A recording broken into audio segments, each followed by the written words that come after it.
Everyone, आज के इस लेसन में हम सीखने वाले हैं 500 इंग्लिश उर्दू सेंटेंसेस। दोस्तों, अगर आपका ख्वाब भी है कि आप फ्लुएंटली एंड कॉन्फिडेंटली इंग्लिश बोल सकें तो हमारे चैनल इब्राहिम टीवी इंग्लिश को कर लीजिए सब्सक्राइब और बेल नोटिफिकेशन के बटन को भी प्रेस कीजिए ताकि आप हमारी कोई भी वीडियो मिस ना कर सकें। तो चलिए शुरू करते हैं अपना आज का lesson. 500 English Urdu sentences. He is bleeding. He is bleeding. उसका खून निकल रहा है। Milk has went sour.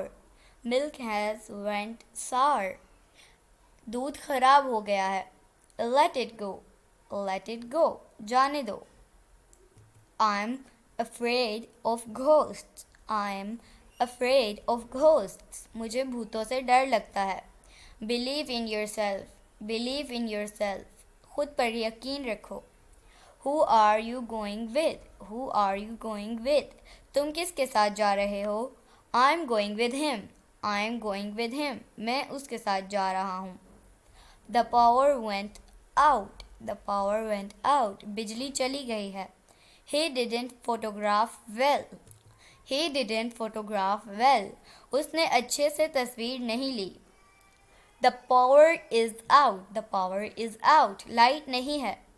Why are you in so hurry? Why are you in so hurry? आप इतनी जल्दी में क्यों हैं? Why are you here? Why are you here? आप यहाँ क्यों हैं? I have earache. I have earache. मेरे कान में दर्द है। Wring the cloths. Wring the cloths. कपड़े निचोड़ दो। Noise is getting on our nerves. Noise is getting on our nerves. शोर ने हमारे नाक में दम कर रखा है। तो दोस्तों, ये था आज का हमारा लेसन। उम्मीद है आपको ये वीडियो पसंद आई होगी। आपसे मिलेंगे अगली नेक्स्ट वीडियो के साथ। तब तक के लिए अल्लाह हाफिज़।